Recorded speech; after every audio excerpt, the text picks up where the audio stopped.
Buenas noches.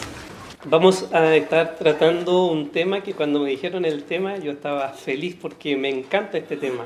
Mucho tiempo atrás compartimos esta palabra y por supuesto como va pasando el tiempo uno va enriqueciendo un poco más el conocimiento y la comprensión de la Escritura y se va haciendo mucho más claro todo. Gracias por estar aquí. Vamos a abrir la palabra entonces, el Levítico, capítulo 23. Dice media vigilia, hoy día es el día. Llevemos algo para compartir. Y yo traje la palabra para compartir. Por lo menos traje algo. Muy bien, este va a ser nuestro tema entonces. No vamos a ahondar ni profundizar. Lo hemos enseñado también en la iglesia en algún estudio bíblico hace algunos años. Pero se trata de las fiestas de Jehová. Y dice el plan maestro para la restauración de la humanidad. Tiene un contenido muy importante, muy interesante de lo que Dios tiene predeterminado hacer con Israel, que es su pueblo, el sujeto aquí en este capítulo, y con nosotros también, y así restaurar todas las cosas como es su propósito. En nuestra Biblia dice Levítico 23:1, habló Jehová a Moisés diciendo: habla a los hijos de Israel y diles, las fiestas solemnes de Jehová, las cuales proclamaréis como santas convocaciones, serán estas. Y la primera cosa nueva que aprendí es que no son las fiestas de Israel, no son las fiestas de los judíos, son las fiestas de Jehová. Son las que Él instruyó, son las que Él mandó a guardar, y hay también otras, sabemos, pero estas son las que el Señor ha mandado. Son las fiestas solemnes de Jehová. Deben ser guardadas, deben ser observadas porque son las fiestas de Él.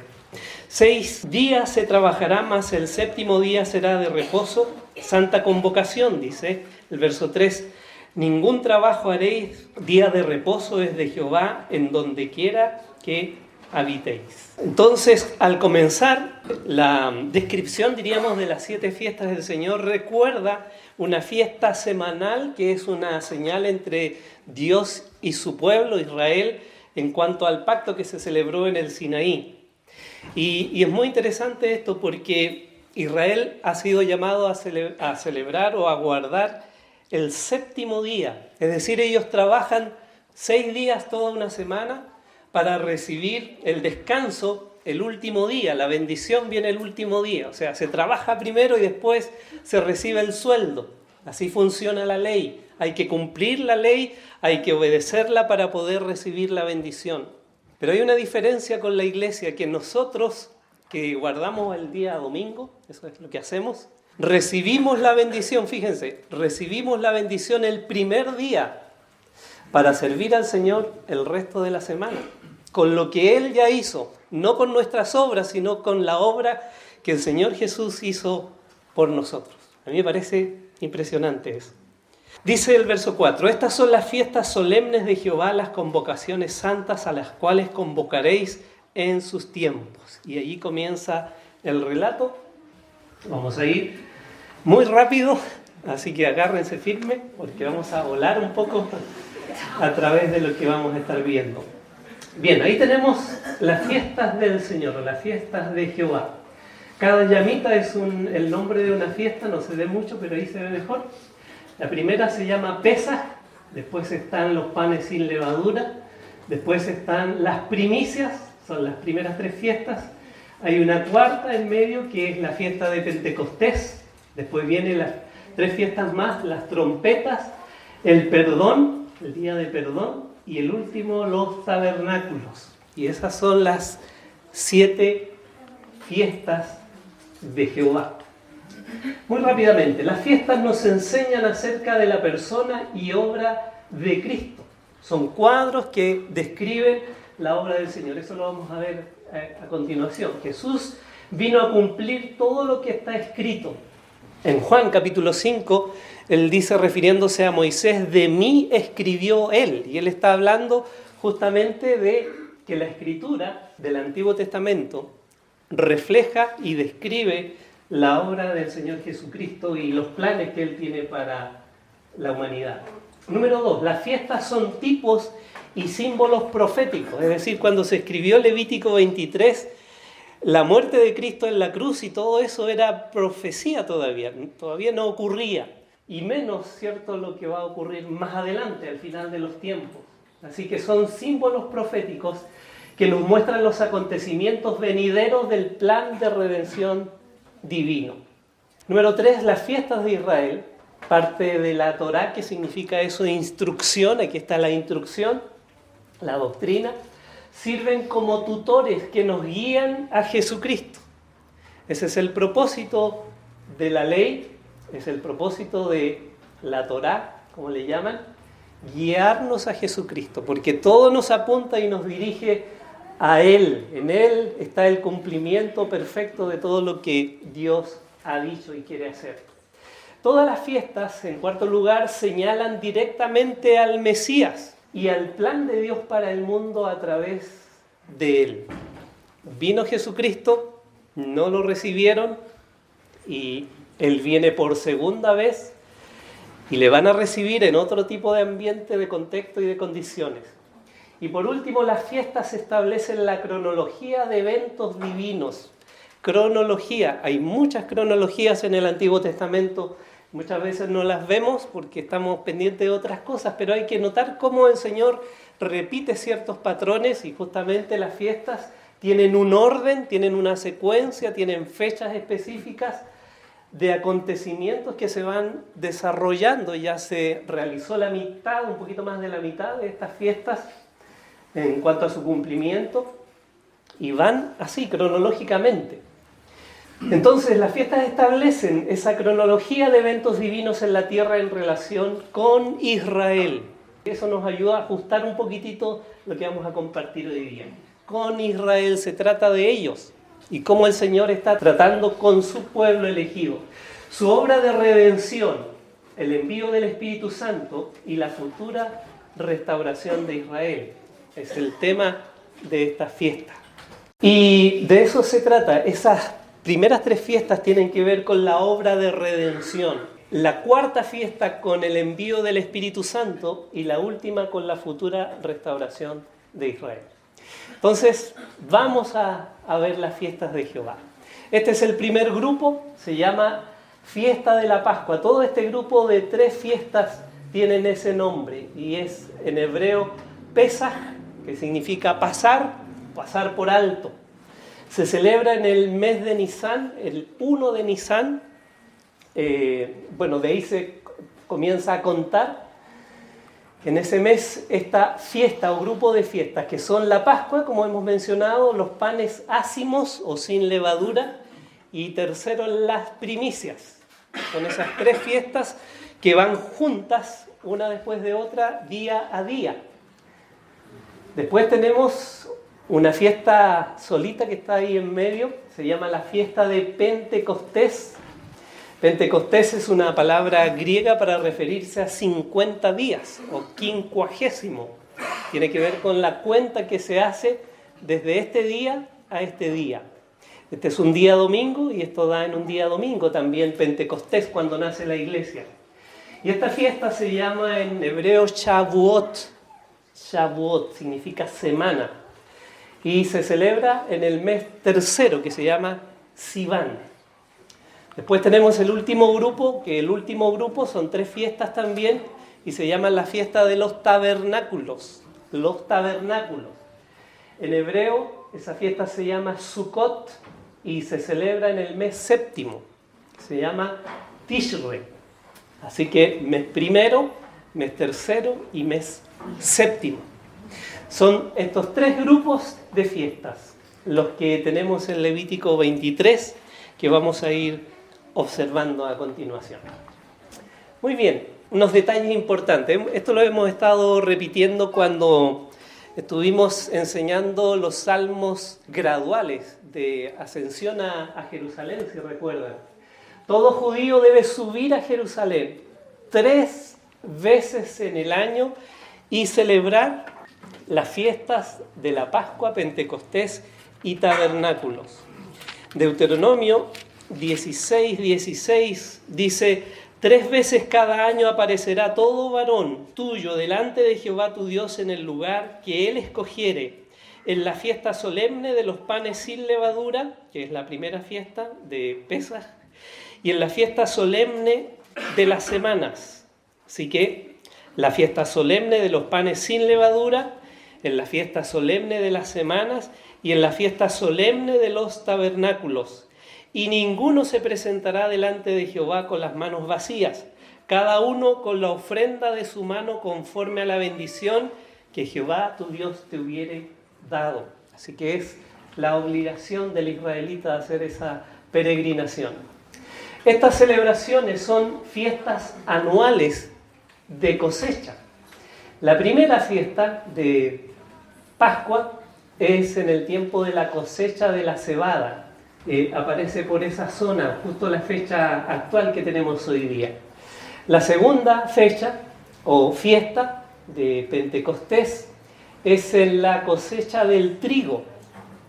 Y la tercera fiesta, que se llama Tabernáculos, es cuando se cosechan los frutos de los árboles. Primavera, verano y otoño. Allí están ubicadas la cosecha de la cebada, el trigo y los frutos. El lugar elegido por Dios para estas celebraciones es la ciudad de Jerusalén. Hoy día, cuando ustedes investigan estas fiestas, van a ver que se hacen un montón de cosas que no aparecen en la Escritura, o en este capítulo al menos que vamos a revisar. Muy bien, vamos al primer grupo, la Pascua, los panes sin levadura y las primicias. Leamos Levítico 23:5. Dice: en el mes primero, a los 14 del mes, entre las 2 tardes, Pascua es de Jehová. Y no dice nada más, porque cómo se celebra y se desarrolla la Pascua está descrito con mucho detalle en Éxodo capítulo 12. En Pascua se da muerte a un cordero. Se da muerte al cordero y se pone su sangre en los dinteles de las puertas. ¿Se acuerdan que hemos estudiado eso también cuando celebramos Santa Cena? Entonces, la familia sacrifica al cordero que lo ha elegido el día 10 hasta el día 14. Lo ven que no tenga ningún defecto, ninguna quebradura, ninguna mancha.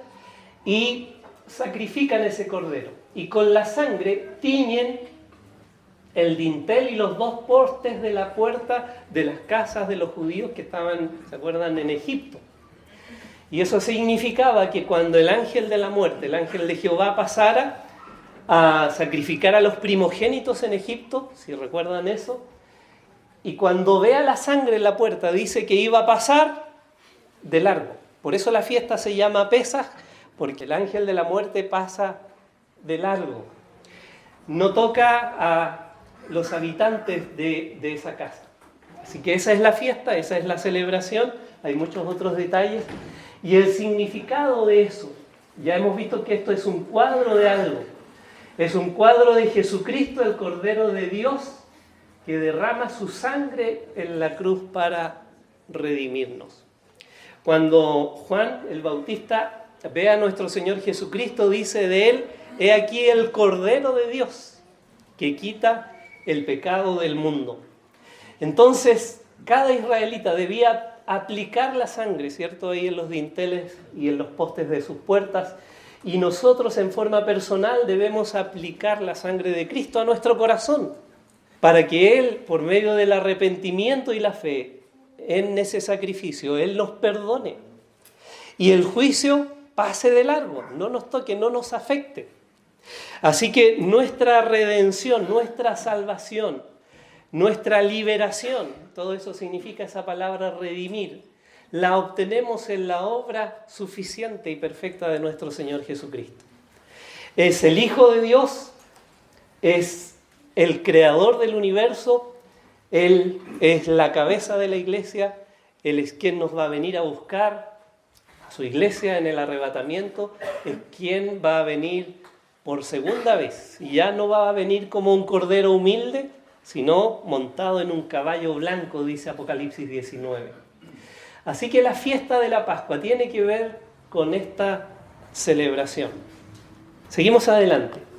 Los panes sin levadura. Vamos a leer versículo 6. Dice, y a los 15 días de este mes es la fiesta solemne de los panes sin levadura a Jehová. 7 días comeréis panes sin levadura. El primer día tendréis santa convocación. Ningún trabajo de siervos haréis. Es un día de reposo, es un día sábado. Y ofreceréis a Jehová 7 días ofrenda encendida. El 7º día será santa convocación. Ningún trabajo de siervos haréis.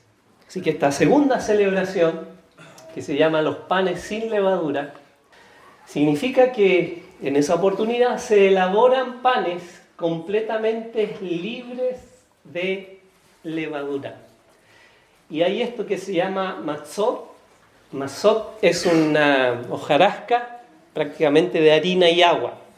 Y hay muchas indicaciones muy escrupulosas en cuanto a limpiar toda levadura que hay en la casa, y hay rituales que se han hecho para realmente hacer eso, al punto de que incluso hay utensilios que solamente se usan para esta fiesta y no para hacer la comida del día, porque allí en las ollas de aluminio, por ejemplo, se puede pegar cosas leudantes y todo eso, y ellos muy escrupulosamente en esa fecha limpian completamente la casa para eliminar la levadura. Algunas familias más pudientes en esta fecha se van a hoteles a celebrar esta fiesta y no tienen la obligación de limpiar su casa, dice la ley. Así que se van al hotel, el hotel está limpio, por supuesto, así que para no limpiar la casa. Cualquier parecido con la realidad de alguno, pura coincidencia. Así que un pan libre totalmente de levadura. Tenían que comerlo durante 7 días de sábado a sábado. ¿Qué significa esto? Esto nos habla de Jesucristo sin pecado.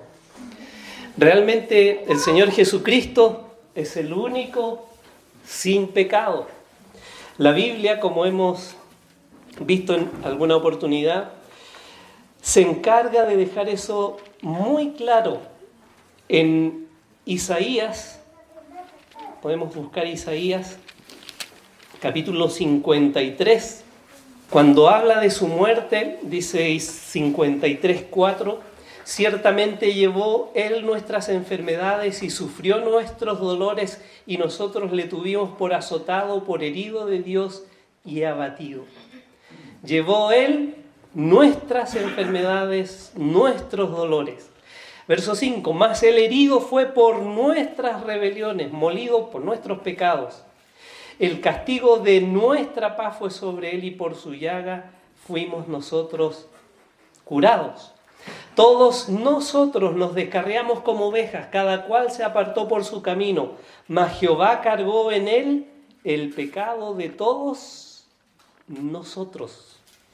Jesucristo fue totalmente sin pecado. Ese pan sin levadura representa a nuestro Señor Jesucristo, muriendo inocentemente por salvarnos a cada uno de nosotros. 2 Corintios 5:21 dice, al que no conoció pecado, por nosotros lo hizo pecado, para que nosotros fuésemos hechos justicia de Dios en él. Nunca hubo en él maldad, ni hubo engaño en su boca, dice el apóstol Pedro en cuanto al Señor Jesucristo. Y él vivió con él durante 3 años. Jesucristo, un cordero inocente y sin mancha. Eso significa los panes sin levadura. La fiesta de las primicias. Volvemos a Levítico 23, versículo 9 ahora. Y 10 dice, versículo 10, habla a los hijos de Israel y diles, cuando hayáis entrado en la tierra que yo os doy y seguéis su mies, traeréis al sacerdote una gavilla por primicia de los primeros frutos de vuestra siega. Recuerden que cuando se da esta ley, ellos son errantes en el desierto, así que les dice, cuando entren a la tierra y lo primero que cosechen en cuanto a mies, deben traer una gavilla, que es un ramo, un atado de en este caso de espigas de cebada, por primicia de los primeros frutos de vuestra siega. Es decir, antes de comer y tostar o asar o hacer nada, lo primero que tienen que hacer es llevar una gavilla. 11. Y el sacerdote mecerá la gavilla delante de Jehová. Mecer la gavilla significa azotarla, levantarla y moverla. Para que seáis aceptos. ¿Cuándo va a ser esto? El día siguiente del día de reposo la mecerá. ¿Cuál es ese día? Después del día de reposo, sábado, viene el día domingo. Eso es importante. Dice, y el día que ofrezcáis la gavilla ofreceréis un cordero de 1 año sin defecto en holocausto a Jehová. Hay un holocausto que es diferente a un sacrificio. Bien, entonces tenemos ahí la ofrenda de la gavilla mecida. Aquí hay una gavilla, ¿cierto?, de cebada, es lo que se cosecha en esa fecha, y el sacerdote toma eso y lo levanta y lo agita al aire, y haciendo esta ofrenda, que es una ofrenda de gratitud por lo que el Señor ha dado. ¿Y qué significa eso? Jesucristo se presentó como la primicia ante el Padre después de su resurrección. El día domingo, muy temprano al amanecer, el Señor Jesucristo se levanta de entre los muertos con poder y gloria y no anda con sus discípulos. Hay algunas apariciones de Él cuando los discípulos están escondidos, cuando los discípulos están en Galilea pescando. Vimos hace pocos días atrás aquello. Jesucristo se presenta como primicia al Padre. Hay un pasaje, un texto muy interesante, muy extraño además, pero que al contemplar esto tiene sentido. Vamos a Juan capítulo 20.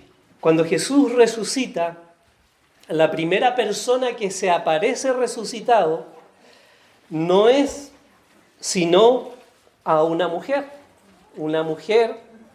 que era adúltera, que se llamó María Magdalena. ¿Se acuerdan? Vimos eso cuando terminamos el libro de Marcos. No se aparece a los apóstoles, no se va a presentar al sacerdote, no va al templo, se presenta delante de una mujer. Y él dice algo muy, muy extraño. Se encuentran ahí y ella no lo reconoce y ella está ahí llorando. Jesús le dijo en el 20:15, mujer, ¿por qué lloras? ¿A quién buscas? Ella, pensando que era el hortelano, le dijo, Señor, si tú lo has llevado, dime dónde lo has puesto y yo lo llevaré. Jesús le dijo, María. Volviéndose ella le dijo, Raboni, quiere decir maestro. Y se da cuenta que es Jesús. Jesús, verso 17, le dijo, no me toques. Y eso es extraño porque cuando se encuentra con todas las mujeres y los discípulos en el pasaje de Mateo, ellos lo tocan, lo abrazan, le abrazan los pies y él se deja tocar. Pero aquí no se deja tocar. ¿Y por qué? Miren lo que sigue el texto. Porque aún no he subido a mi Padre, mas ve a mis hermanos y diles, subo a mi Padre y a vuestro Padre, a mi Dios y a vuestro Dios.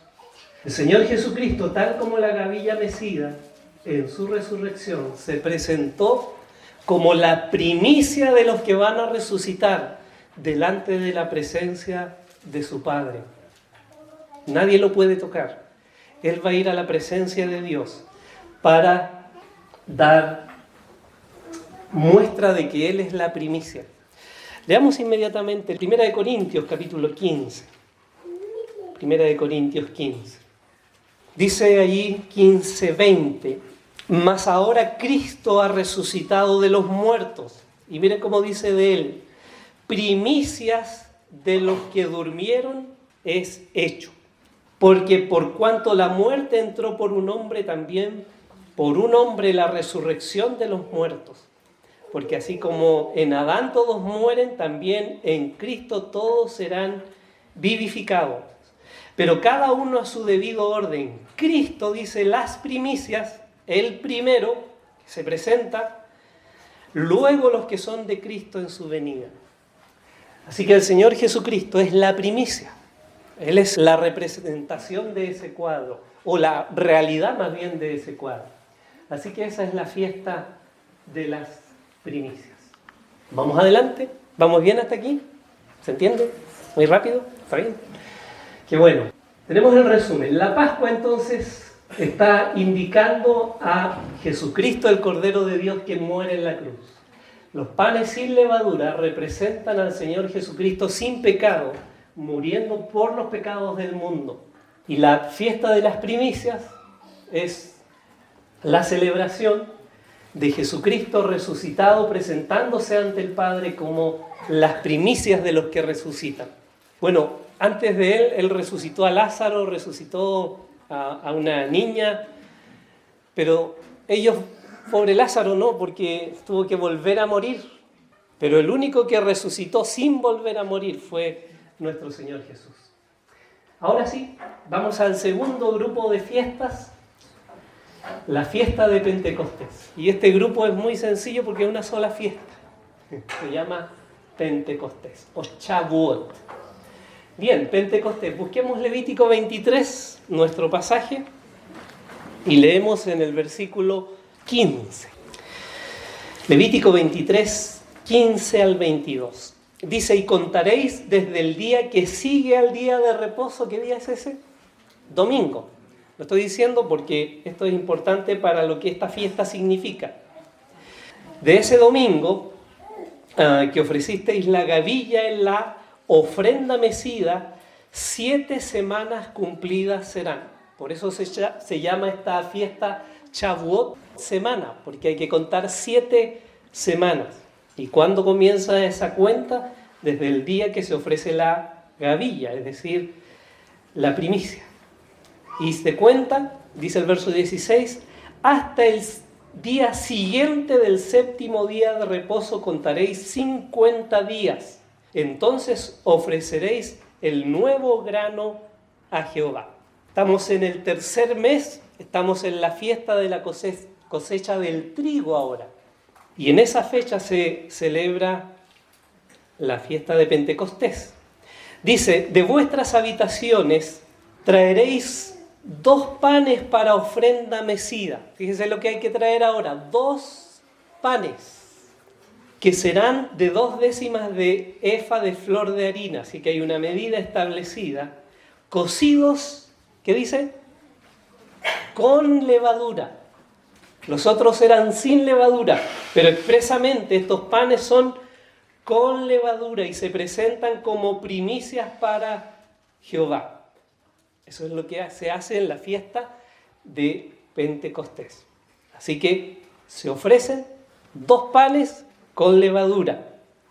Dice el verso 20, y el sacerdote los presentará como ofrenda mecida, es decir, los va a levantar y los va a mover en el aire. Mecida delante de Jehová con el pan de las primicias, y los 2 corderos serán cosa sagrada a Jehová para el sacerdote. 2 corderos. Bueno, aquí hay 2 pastores. Podríamos aplicar este versículo. Bueno, y convocaréis, verso 21, en este mismo día, santa convocación. Ningún trabajo de siervos haréis, estatuto perpetuo en donde quiera que habitéis por vuestras generaciones. Cuando segareis la mies de vuestra tierra, no segaréis hasta el último rincón de ella, ni espigarás tu siega. Para el pobre y para el extranjero la dejarás. Yo, Jehová, vuestro Dios. Importante ese dato. Lo vamos a ver.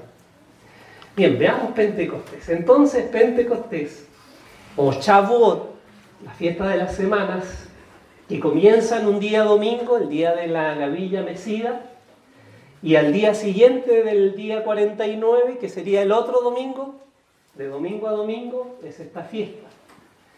Según la fecha calculaba que el 20 de mayo es Pentecostés. Capaz que podamos hacer algo ahí. ¿Con los corderos? Bueno, pero ¿qué significa esta fiesta? Es la ofrenda mecida de 2 panes con levadura. Así que no son tortillas, son panes leudados, son gorditos, porque tienen levadura dentro. Vemos 2 israelitas con estos 2 panes. Aquí son largos, están arriba de una tabla para que obviamente no se quiebren. Seguramente lo hacen así para compartirlos con el resto de la sinagoga o el grupo ahí que se reúnen. Si es que son mesiánicos, puede ser una keilá, como le llaman ellos. Pero es lo que están haciendo. Ahí tenemos el sacerdote levantando los dos panes leudados. ¿Qué significa todo esto? Vamos a ver. Buscando por todos lados, vemos aquí en esta ilustración a Moisés recibiendo las dos tablas de la ley. Mire que los panes se parecen a esas dos tablas de la ley. Entonces lo que hacen los israelitas, si ustedes buscan la fiesta de Shavuot hoy, van a encontrar que ellos celebran ese día la entrega de la ley en Sinaí. En Éxodo capítulo 19, si ustedes siguen el relato desde el primer versículo, van a encontrar algo interesante, como es lo siguiente. Dice, en el mes tercero de la salida de los hijos de Israel de la tierra de Egipto, en el mismo día llegaron al desierto de Sinaí. Es decir, llegaron en el mes de la celebración de Shavuot. Entonces ellos, en esa fiesta, como no la entienden, porque no saben qué es Pentecostés, ellos celebran la entrega de la ley. Entonces, leen la Torá, largos rollos, comen productos lácteos, miel, que todo eso simboliza la palabra, la escritura.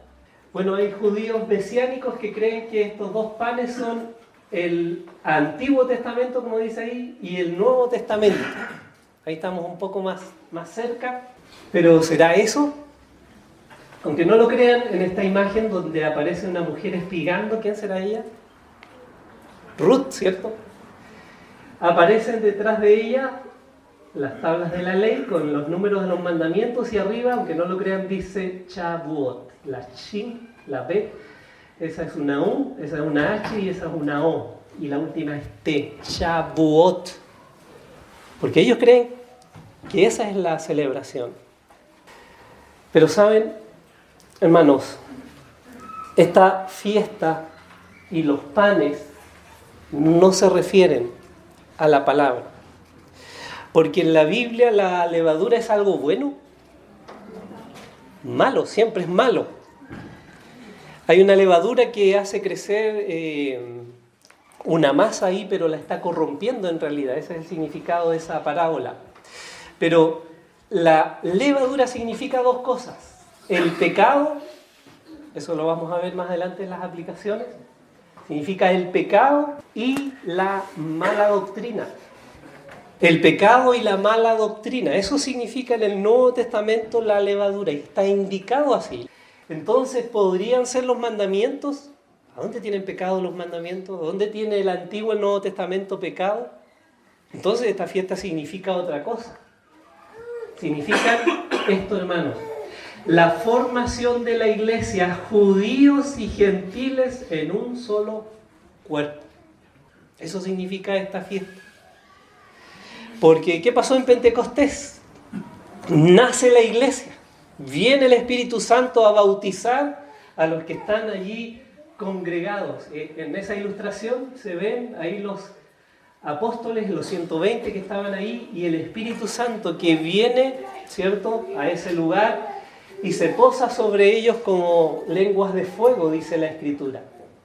Así que es la formación de la iglesia, judíos y gentiles. Ahí le pusimos nombre a los panes.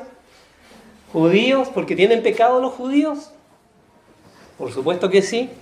Los gentiles tienen pecado. ¿Nosotros tenemos pecado? Claro que sí. Somos nosotros representados en esos dos panes.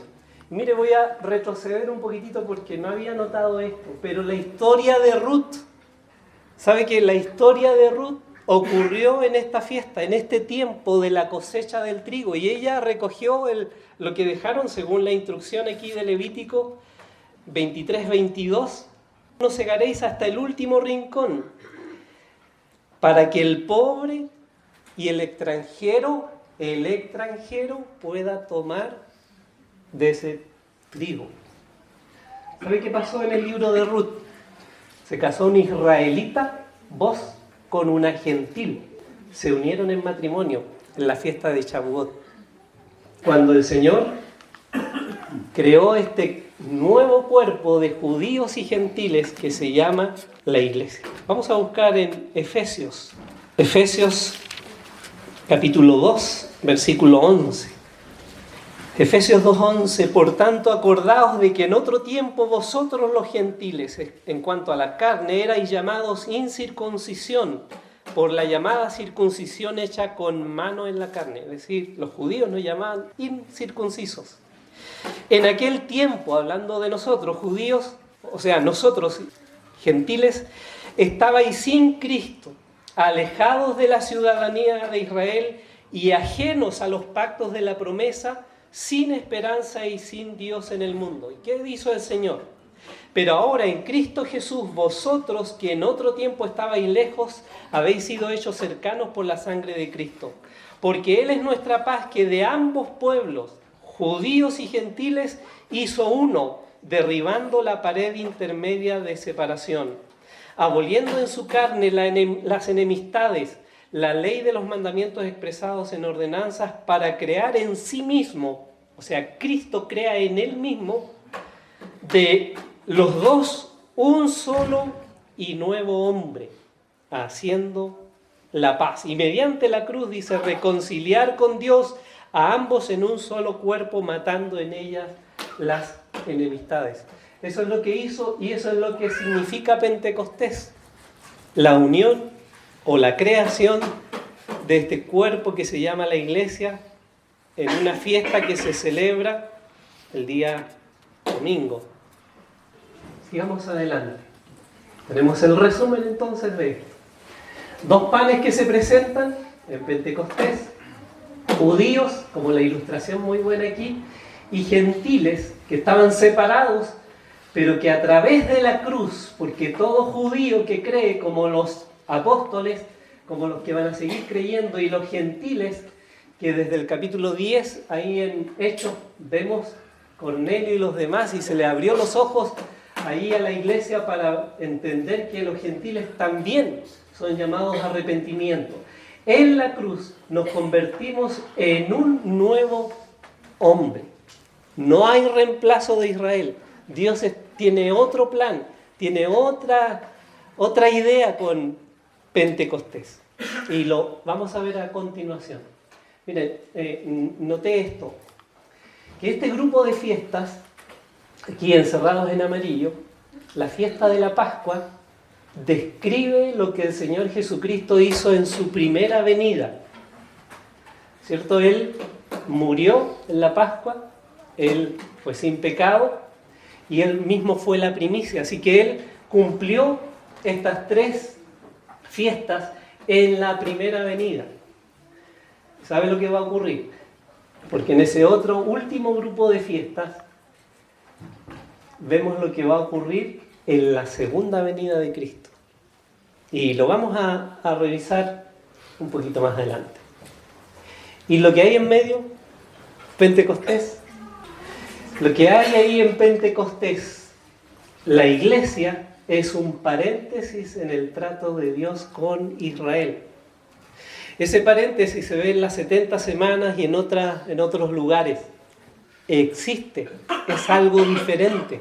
Pero Dios va a volver a tomar, porque ese es el cuadro aquí presentado, por eso hablamos de el plan maestro de Dios para la redención de la humanidad a través de la iglesia y a través de su pueblo. Va a ocurrir en la segunda venida. Comprobémoslo, vamos a la fiesta de los tabernáculos, que son estas tres, las trompetas, expiación y tabernáculos. Vamos a Levítico 23. Vamos a la quinta fiesta, en el versículo 24 y 25. Dice, habla a los hijos de Israel y diles, en el mes séptimo, nos trasladamos del primero al tercero y ahora al séptimo. Habla a los hijos de Israel y diles, en el mes séptimo, al primero del mes tendréis día de reposo, una conmemoración al son de trompetas y una santa convocación. Ningún trabajo de siervos haréis y ofreceréis ofrenda encendida a Jehová. ¿Y sabe que no da ni un dato? No dice nada. En el mes séptimo, al primero del mes, tendréis día de reposo, dice, una conmemoración al son o al toque de trompetas. Y no dice nada más. ¿Qué puede ser eso? Vamos a ver en la Escritura. Ahí están las dos trompetas de plata. En Números capítulo 10 pueden leer cómo se hacen y para qué sirven. Se tocan las trompetas, es una santa convocación. Es una convocación. En Números capítulo 10 vemos que el Señor le instruye a hacer trompetas de plata con algunos propósitos. Uno de ellos es alertar cuando viene el enemigo. Así que hay un toque específico para eso, viene el enemigo. Pero hay otro uso que es mover el campamento. Cuando escuchen este toque, y había un toque para eso, los campamentos se mueven. O sea, van peregrinando en el desierto y al toque de trompeta ellos se mueven. Pero hay un tercer uso, que es el que creemos que se usa aquí, que es reunir más bien al pueblo. Y se juntan ellos a la puerta del templo.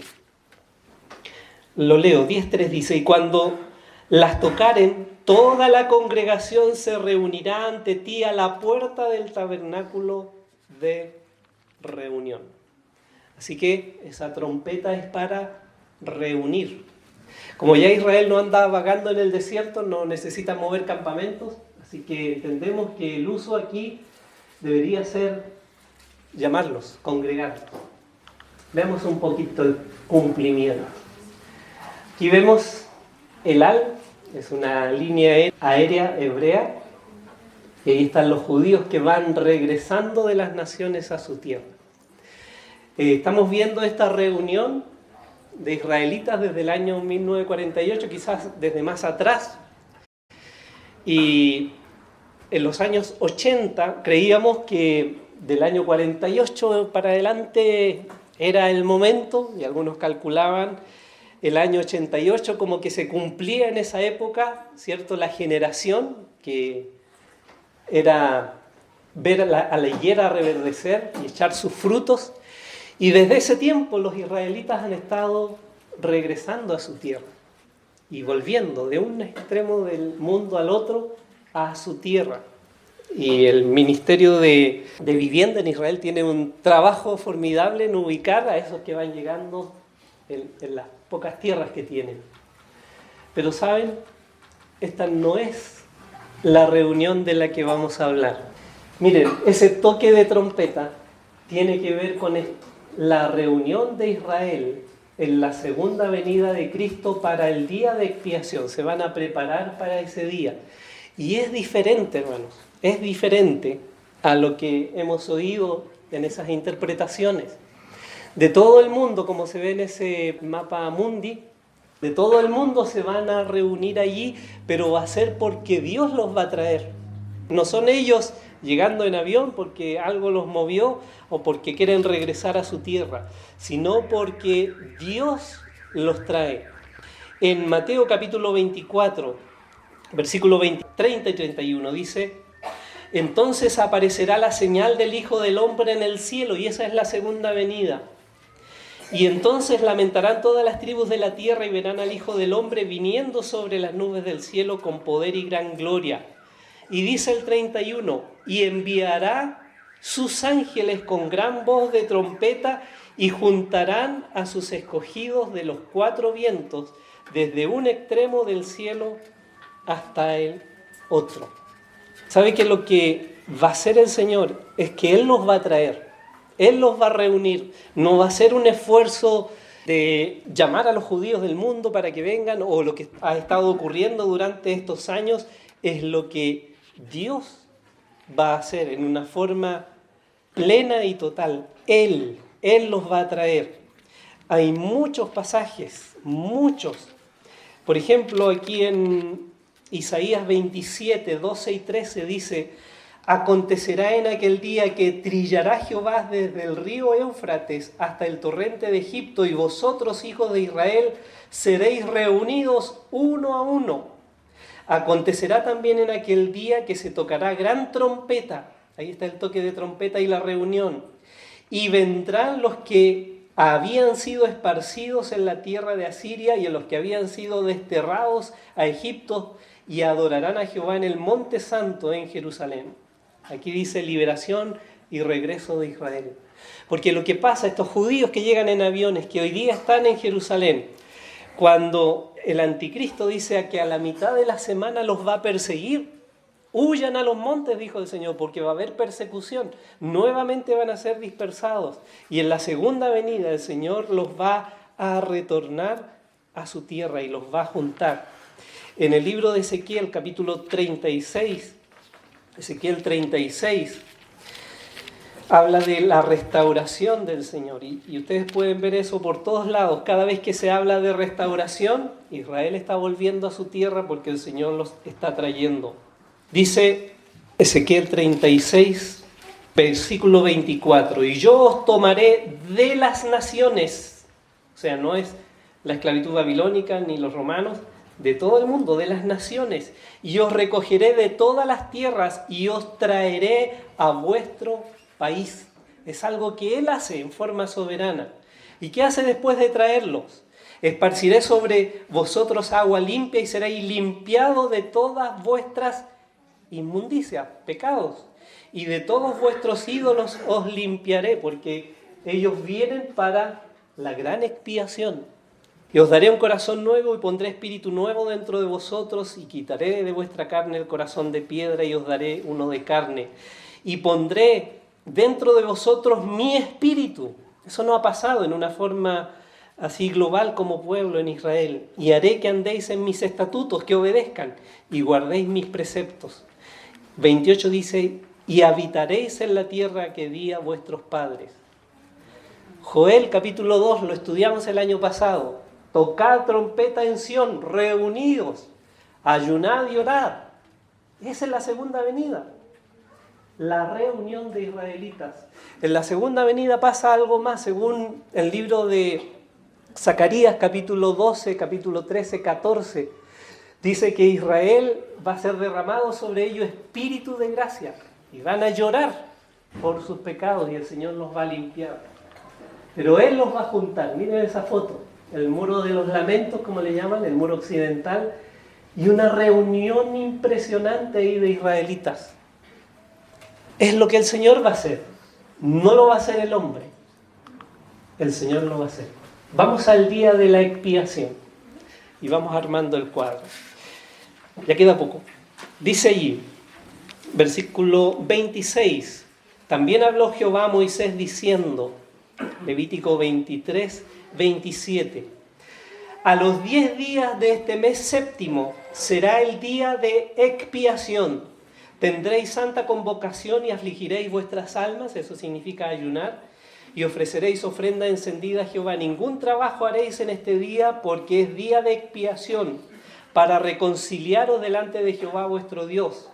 Porque toda persona que no se afligiera en este mismo día será cortada de su pueblo. Así que así de drástico, hay que guardar este día de expiación que se llama Yom Kippur, el día de expiar. Expiar significa limpiar, lavar. Entonces, en esta fiesta se debe hacer expiación por Israel para que sean limpiados de sus pecados. Israelitas siendo limpiados por sus pecados. No haréis expiación nomás, dice el pasaje. Y no dice nada más porque la descripción del día de expiación está ahí en Levítico capítulo 16. Todas las estipulaciones de esta fiesta. ¿Qué había en esta fiesta? Había 2 becerros, no sé si alcanzan a ver, pero uno tiene sangre corriendo de su cuello y el otro está siendo amarrado con una cinta roja. ¿Se acuerdan que habían 2 becerros? Y este es el gran día. Este es el día donde el sacerdote entra al lugar santísimo con la sangre de ese sacrificio, de uno de estos becerros, y cubre el propiciatorio. Es en el día de la expiación. Vean aquí, estos becerros son reales. Uno tiene en el cuello una cinta roja porque está separado para ser degollado. Después de esparcir la sangre sobre el propiciatorio se sacrifica. Pero el otro becerro se le amarra una cinta roja en uno de sus cuernos y ese becerro es soltado en el desierto. Alguien lo lleva y es soltado en el desierto, fuera de la ciudad. Eso es lo que ocurre en el día de la expiación. Miren, ahí en Levítico 16, 15 y 30. Me lo aprendí porque es el doble de 15 por 2. Después degollará el macho cabrío en expiación por el pecado del pueblo y llevará la sangre detrás del velo adentro y hará de la sangre como hizo con la sangre del becerro y la esparcirá sobre el propiciatorio y delante del propiciatorio. Ahí está el sacrificio en el verso 30, porque en este día se hará expiación por vosotros y seréis limpios de vuestros pecados delante de Jehová. Así que ese es el significado, la limpieza del pecado. Mire, en la segunda venida, una de las cosas que el Señor va a hacer es justamente eso, reunir a los israelitas y limpiar sus pecados. Israel se arrepentirá de sus pecados y reconocerá y recibirá a Jesucristo como su Mesías. Va a ser un día tremendo, es un día de tocar trompeta también, de convocar. Es un día, miren ahí cómo lloran, cómo se lamentan. En el día de expiación, en Yom Kippur, se ayuna, se encierra en la casa, se medita sobre los pecados y se pide perdón. Si esto se hace en Israel, esta fiesta, con mayor razón el muro occidental es un lugar que se llena de gente para pedir perdón. Es un día, como la ilustración ahí, de reconciliarse. Es un día de limpiar el pecado. ¿Saben? El Señor Jesucristo va a hacer eso en la segunda venida. Lo leímos en Ezequiel 36. Ese día los va a reunir y va a limpiar sus corazones, va a limpiar sus pecados, los va a sanar.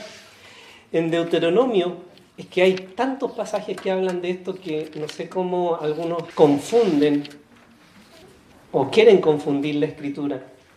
Dice en Deuteronomio 30, condiciones de la restauración y la bendición. Y aquí habla cómo están desterrados por tierras lejanas, debajo de todo el cielo, y el Señor los recoge y los trae a su tierra y los multiplica y los sana. Quizá un pasaje más conocido, Romanos 11. Dice Romanos 11, el versículo 25, porque no quiero, hermanos, que ignoréis este misterio. Romanos 11, 25, para que no seáis arrogantes en cuanto a vosotros mismos, que ha acontecido a Israel endurecimiento en parte hasta que haya entrado la plenitud de los gentiles. Y luego todo Israel será salvo, como está escrito: vendrá de Sión el libertador. Esta es la venida, la segunda venida de Cristo, que apartará de Jacob la impiedad. Y este será mi pacto con ellos cuando yo quite sus pecados. Y no van a pecar nunca más. El Señor los va a limpiar en ese gran día de expiación que es en su segunda venida. ¿Cuándo van a llorar y cuándo se van a arrepentir? Y cuándo van a buscar a Dios. Muy bien, vamos a la fiesta de los tabernáculos. Levítico 23, verso 34. Habla a los hijos de Israel y dile: a los 15 días de este mes séptimo será la fiesta solemne de los tabernáculos a Jehová por 7 días. El primer día habrá santa convocación, ningún trabajo de siervos haréis. 7 días ofreceréis ofrenda encendida. El octavo día tendréis santa convocación y ofreceréis ofrenda encendida a Jehová. Es fiesta, ningún trabajo de siervos haréis. ¿Qué dice que es? Fiesta. La fiesta de los tabernáculos es una fiesta de alegría total. Verso 39.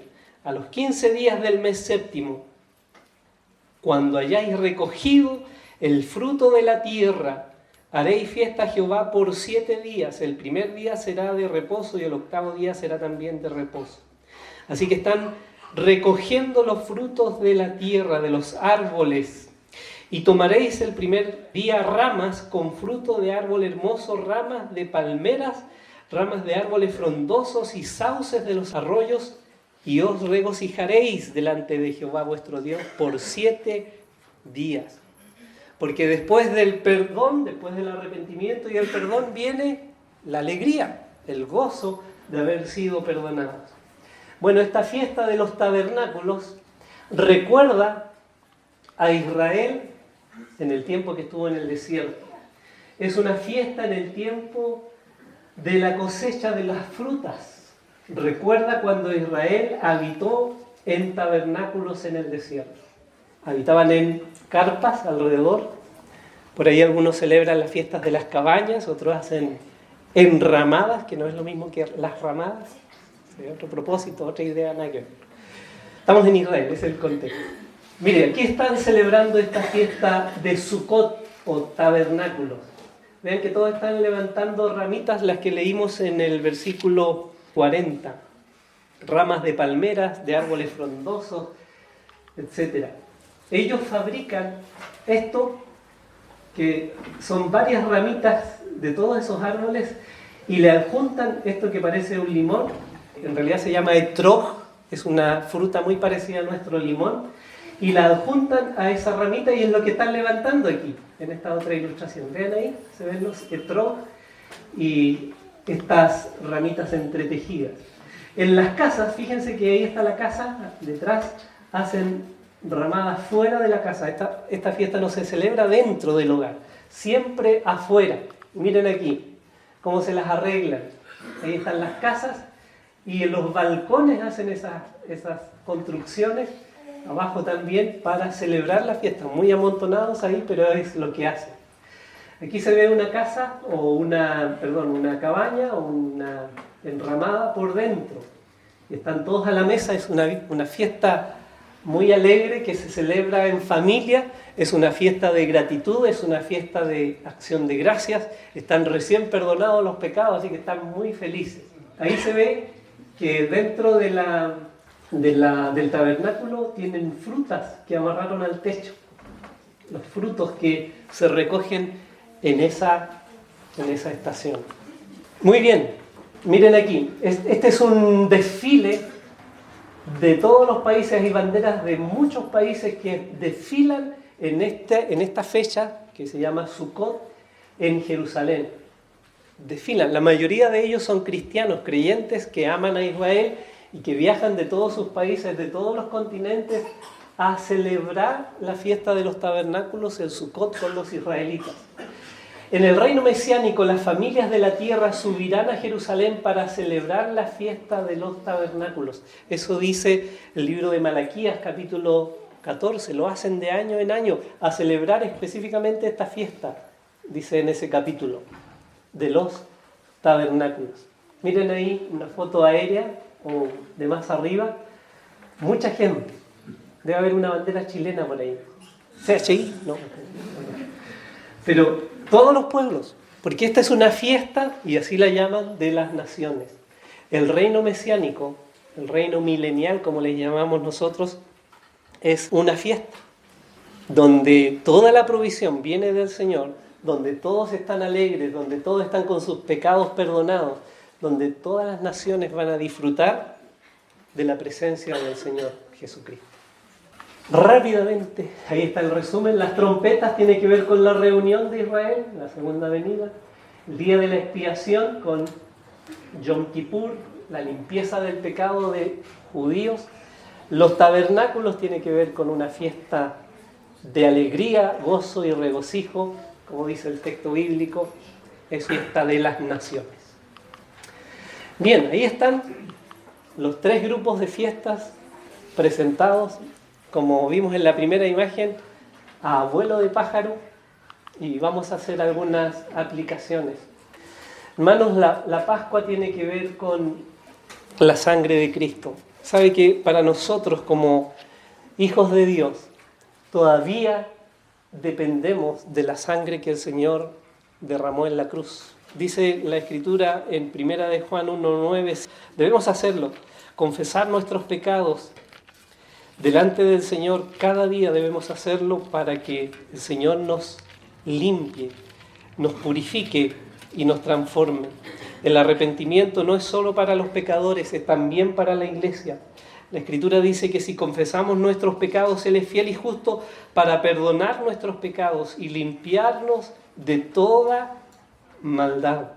La sangre de Cristo sigue disponible para nosotros. Debemos siempre estar en actitud de arrepentimiento, limpiándonos. Él ya pasó por alto el pecado que nos condenaba, pero hay cosas que hacemos a diario que necesitamos que el Señor las cubra con su sangre y nos perdone. Panes sin levadura, que habla de la santificación.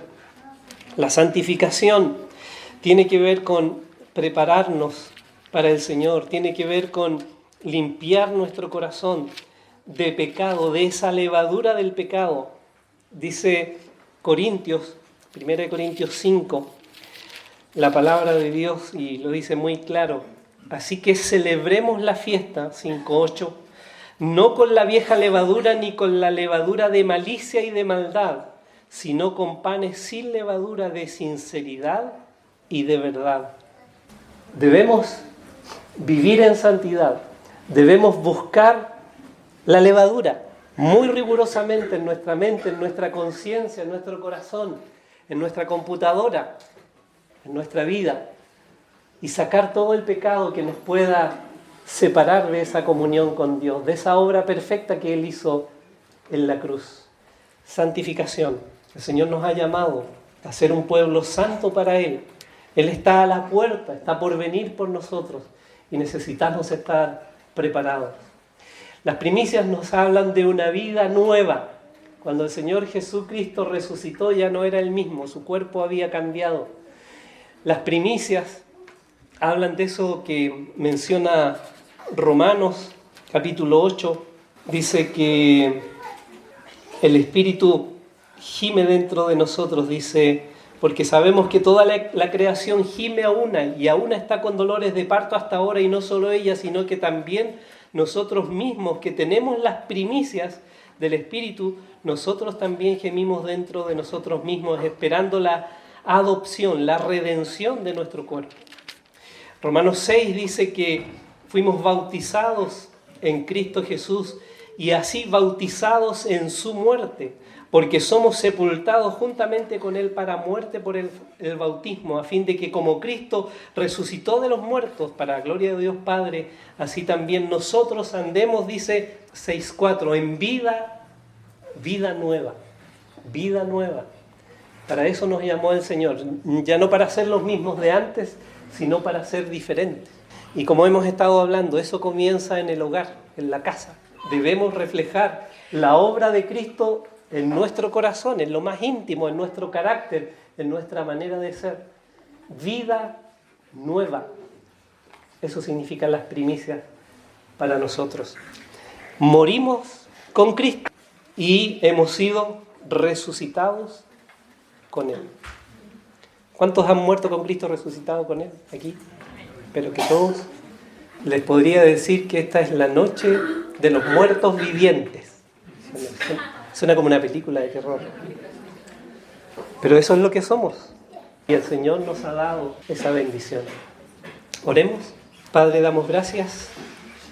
Gracias por tu palabra. Gracias porque tú nos has hecho comprender, Señor, lo que significa estas primeras fiestas, Señor, estas 3 fiestas que tienen que ver con la obra redentora, que tienen que ver con la preciosa obra que hizo Jesucristo en la cruz para traernos salvación, para darnos vida eterna, para darnos, Señor, la libertad que necesitábamos. Gracias porque ya no estás enojado con nosotros, porque otro pagó por nuestras culpas, otro pagó por nuestros pecados. Gracias porque Jesucristo llevó el pecado de todos nosotros. Gracias por entender que Él fue sin pecado, completamente libre de mancha, de error y de pecado. Él fue el Cordero perfecto que pudo morir por los pecados de todo el mundo. Gracias por entender eso. Gracias porque nos invitas también a limpiarnos y a purificarnos como tú eres puro. Ayúdanos, Señor, porque necesitamos andar en vida nueva, vivir una vida diferente a la que traíamos antes de resucitar contigo. Gracias porque estamos con Cristo juntamente crucificados y ya no vivimos nosotros, sino vive Cristo en mí. Señor, ayúdanos en esta dinámica de nuestra vida diaria, Señor, de poder vivir a Cristo en nuestro hogar, en nuestro trabajo, en nuestro quehacer, por todos lados, estemos reflejando realmente al Cristo resucitado. Gracias, Señor, damos por tu palabra y pedimos, Señor, que tú bendigas tu palabra en nuestros corazones y nos pueda servir para entender, pero también para aplicar a nuestro corazón y a nuestra vida. Gracias, Señor, damos en esta noche, en el nombre de Jesús. Amén. Gracias, hermanos.